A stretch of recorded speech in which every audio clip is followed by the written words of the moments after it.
নারীদের জন্য সবচেয়ে গুরুত্বপূর্ণ শ্রেষ্ঠ আমল হলো ঈমান আনার পর, আকীদা বিশুদ্ধ করার পর, 5 ওয়াক্ত নামাজ আদায় করার পর, রমজানের রোজা রাখার পর স্বামীর আনুগত্য করা। আমি সব সময় বলি এই আমলটা আমাদের মা বোনদের জন্য এখন তিতা করল্লার মতো হয়ে গেছে।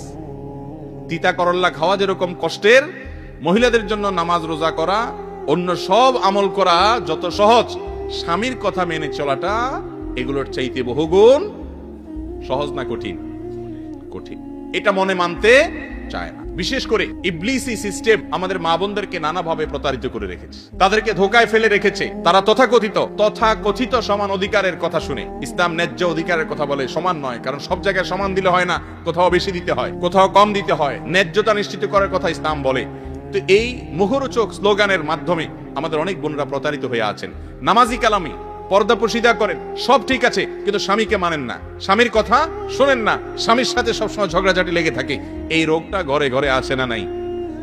অথচ নবী করিম সাল্লাল্লাহু আলাইহি সাল্লাম তার হাদিসে জানিয়েছেন, ইদা সাল্লাতিল মারআতু খামসাহা, একজন মুসলিম নারী যদি 5 ওয়াক্ত নামাজ পড়ে, ওয়াসামাত শাহরাহা, রমজানের রোজা রাখে, ওয়া আতাআত বালাহা, স্বামীর আনুগত্য করে, কথা মেনে চলে, ওয়া হাফিজাত ফারজাহা, এবং নিজের সম্ভ্রম হেফাজত করে, ইজ্জতের হেফাজত করে, তাহলে সে ব্যক্তি জান্নাতের 8টা দরজার যে কোনোটা দিয়ে প্রবেশ করতে পারে।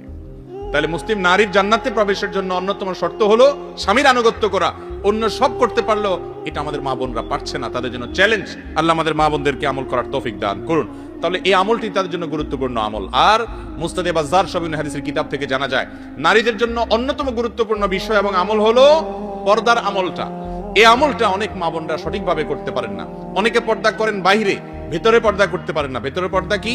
ধরেন কথার কথা, আপনার দেবরের সাথে, ভাসুরের সাথে, দেবর ভাসুরের প্রাপ্তবয়স্ক ছেলে আছে, তাদের সাথে পর্দা করতে হবে, কিন্তু এটা করতে পারেন না। বাইরে ঠিকই বোরকা পরেন, এমনকি হাত মোজা পা মোজা পরেন, ভেতরে এটা করতে পারেন না। আপনি নিজে করতে চান না, অথবা আপনার পরিবারের পুরুষ সদস্যরা, মহিলা সদস্যরা, শ্বশুরবাড়ির লোকেরা আপনাকে করতে দেয় না। এই আমলটাও আজকাল মেয়েদের জন্য অনেক কঠিন হয়ে গেছে।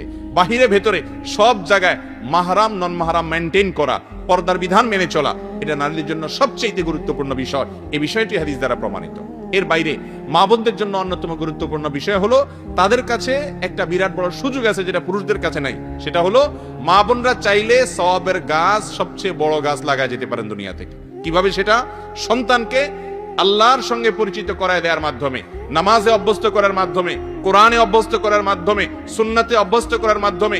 একজন মা, ছোট শিশু তার হাত দিয়ে বড় হয়, বেড়ে উঠে, তিনি যদি তার সন্তানকে দ্বীনি মাধ্যমে, দ্বীনি তারবিয়াতের মাধ্যমে গড়ে তুলতে পারেন, তাহলে তিনি দুনিয়া থেকে চলে যাবেন, তার শেখানো দোয়া এই ছেলে সারা জীবন করবে, এই মেয়ে সারা জীবন করবে, তার অভ্যাস গড়ে তোলা নামাজ সারা জীবন আদায় করবে। যত ভালো কাজের অভ্যাস গড়ে দিয়ে যাবেন, তিনি দুনিয়া থেকে চলে যাবেন, এর সওয়াবের গাছ থেকে সওয়াব তার আমলনামায় যুক্ত হতে থাকবে ইনশাআল্লাহ। অতএব মা বোনরা সন্তানদেরকে দিনদার করার জন্য যদি ন্যূনতম চেষ্টা চালান, তাহলে তারা অনেক অনেক দূর আগায় যাবেন পুরুষদের চাইতে। কিন্তু বেশিরভাগ মা বোনরা এক্ষেত্রেও ত্রুটিকরণ বিচ্যুতি করেন। আজকাল তাদেরও মোবাইল ফোনের আসক্তি, কিংবা টেলিভিশনের বিভিন্ন চ্যানেলের বিভিন্ন প্রোগ্রামের আসক্তি সন্তানদেরকে সময় দেওয়ার সুযোগ থেকে বঞ্চিত করে দেয়। আর যদি দেওয়াও হয়, তাহলে সেটা তথাকথিত জাগতিক পড়াশোনার জন্য, তাদেরকে আল্লাহর খাঁটি বান্দা হিসাবে, খাঁটি মুসলমান হিসাবে গড়ে তোলার জন্য মা বোনরা সময় কম দেন। এই কাজগুলো যদি করেন, সেটা হবে তাদের জন্য অনেক বড় অ্যাচিভমেন্ট। আল্লাহ তাআলা আমাদের মা বোনদেরকে কাজগুলো করার তৌফিক দান করুন। সেই সাথে তাদের জন্য গুরুত্বপূর্ণ হলো স্বামীর কৃতজ্ঞতা আদায় করা, নাশুকরি না করা, এবং কথায় কথা অভিশাপ না দেওয়া। এই বিষয়গুলো অনেক গুরুত্বপূর্ণ একজন মুসলিম নারীর জন্য। আল্লাহ তাআলা আমাদের মা বোনদেরকে আমলের প্রতিযোগিতায় অগ্রসর থাকার তৌফিক দান করুন।